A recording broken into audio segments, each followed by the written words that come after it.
Assalamualaikum warahmatullahi wabarakatuh. Alhamdulillah. Wassalatu wassalamu ala rasulillah wa ba'd. Pemirsa yang dirahmati oleh Allah subhanahu wa ta'ala, apakah Anda seorang ayah? Atau Anda seorang ibu? Ketika kita menjadi orang tua untuk anak-anak kita, siapa di antara kita yang terbesit untuk meracuni anak kita tersebut? Siapa di antara kita yang memiliki pemikiran untuk menyiksa anak kita itu? Anak yang kita lahirkan dengan penuh perjuangan. Anak yang membuat kita harus masuk meja operasi agar dilakukan tindakan sesar. Anak yang pada saat keluar dari rahim kita, yang kita pertaruhkan pada saat itu adalah nyawa kita. Lalu sekarang ini anak itu ada di hadapan kita. Siapa di antara kita yang berpikir untuk meracuninya, menyiksanya, mengadabnya, dan seterusnya? Saya rasa orang tua yang memiliki fitrah tidak akan berpikir ke arah sana. Kenapa demikian? Karena kita sebagai orang tua sangat sayang kepada anak kita. Jika ini pola pikir yang benar, maka hadirin yang dirahmati oleh Allah Subhanahu wa taala, Nabi kita Shallallahu alaihi wasallam bersama sahabatnya pernah melihat seorang ibu di masa menyusui kehilangan anak mungilnya tersebut. Anaknya hilang mungkin beberapa jam waktunya. Lalu ibu tersebut mencari ke sana dan kemari. Kalau anak kita usia remaja hilang beberapa jam tidak akan memusingkan kita. Namun lain hanya jika yang hilang adalah anak balita. Anak yang mungkin usianya 6 bulan. Kita hilang 1, 2, 3 jam kita akan panik dan kita akan cari anak tersebut semampu kita. Dan itulah kira-kira perasaan yang berkecamuk di dalam hati ibu tersebut. Dan ternyata ibu itu menemukan anaknya. Lalu ia langsung menghampiri, ia langsung angkat, ia langsung gendong dan ia susui di tempat. Ia langsung curahkan dan ungkapkan rasa rindunya kepada anak tersebut. Rasa kasih sayangnya kepada anak kecilnya itu. Ketika melihat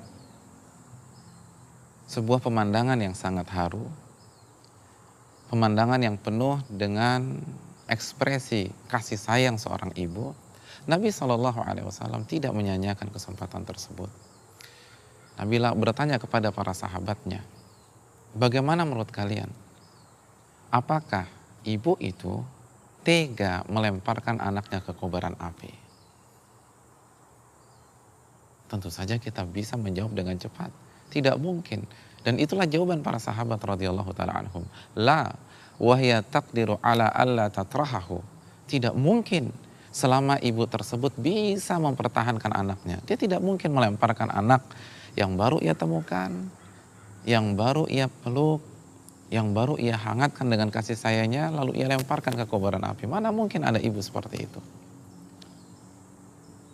Ketika mendapatkan jawaban yang sudah diduga sebelumnya oleh beliau Shallallahu alaihi wasallam, Nabi kita berkata, yang harus kita renungkan, lallah arhamu bi ibadihi min hadhihi biwaladiha. Allah lebih sayang kepada hambanya dibanding kasih sayang seorang ibu kepada anaknya tersebut. Allah lebih sayang kepada kita dibanding kasih sayang orang tua kita kepada kita. Atau dalam bahasa yang lain, Allah lebih sayang kepada kita daripada kita sayang kepada anak kita. Allah lebih sayang kepada putra kita atau putri kita daripada kasih sayang kita kepada mereka. Ini adalah prinsip yang disampaikan oleh Nabi kita SAW. Bagaimana tidak? Sedangkan salah satu nama Allah Ar-Rahman dan Ar-Rahim yang maha pengasih lagi maha penyayang. Dengan demikian, jika orang tua seperti kita tidak mungkin menyengsarakan anak kita, tidak mungkin meracuni anak kita, falillahil matsalul a'la, maka Allah lebih lagi daripada itu.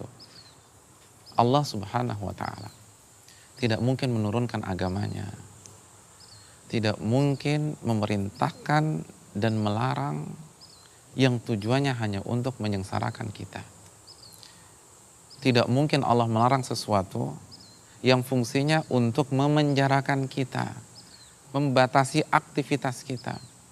Allah Subhanahu wa taala tidak mungkin menurunkan tata cara berbusana yang tujuannya dan fungsinya hanya untuk membatasi dan mengurangi mobilitas kita. Tidak mungkin. Allah tidak menurunkan Al-Quran dan Sunnah Nabi SAW ini untuk menyengsarakan kita. Oleh karena itu Allah berfirman, Taha ma anzalna alaikal Qur'ana litashqa. Taha ma anzalna alaikal Qur'ana litashqa.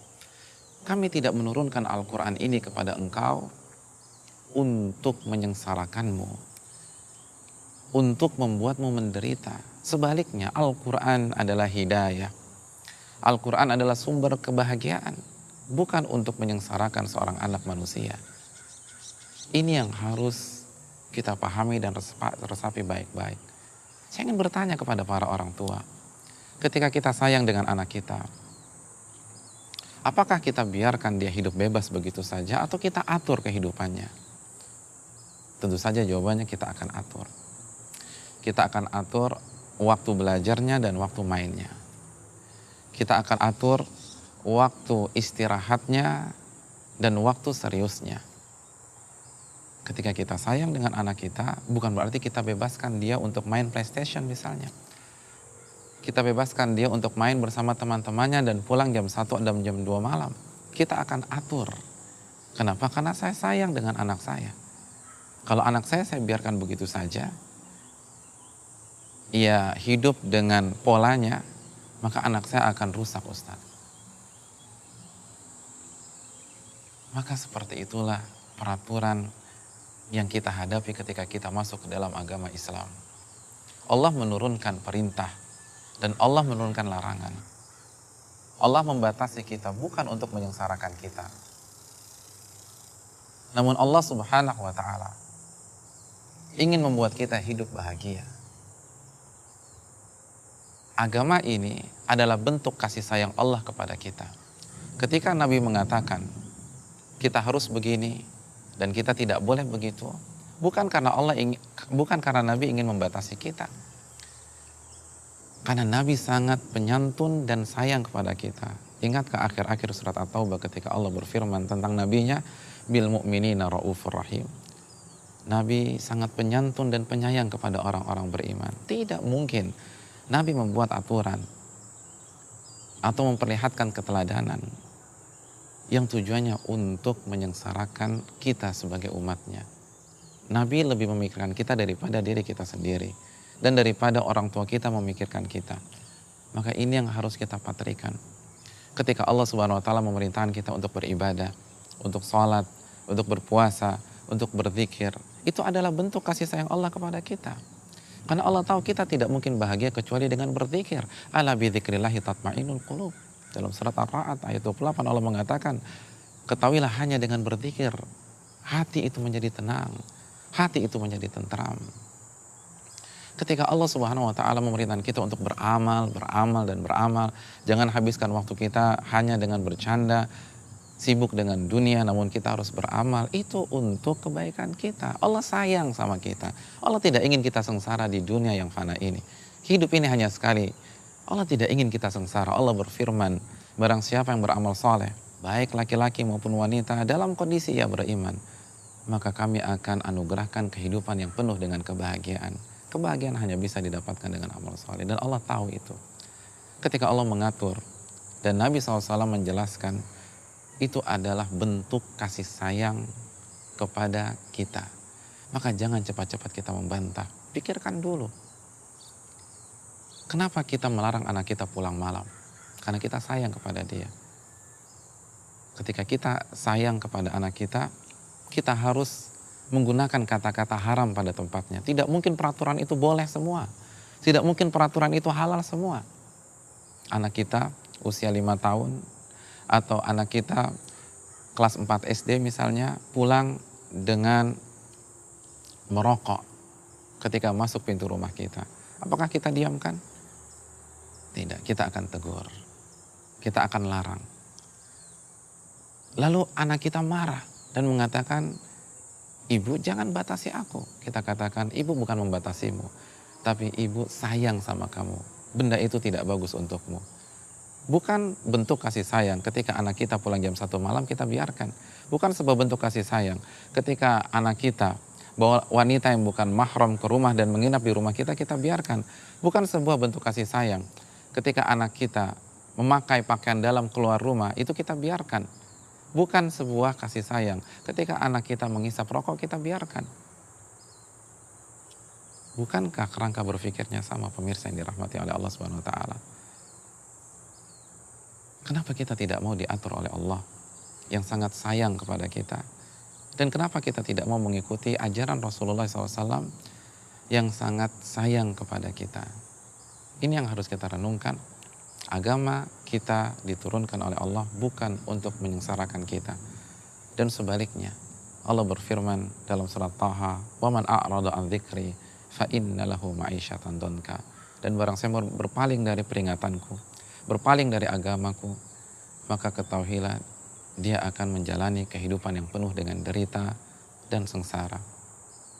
Semoga prinsip ini dapat kita pahami dan semakin sadar bahwa Allah sangat menyayangi kita dan Nabi kita SAW pun menyayangi kita, sehingga tidak ada perasaan berat hati untuk mengerjakan perintah dan menjauhi larangan Allah, karena syiar kita sebagaimana yang Allah firmankan dalam surat Nur ayat 51, sami'na wa ata'na.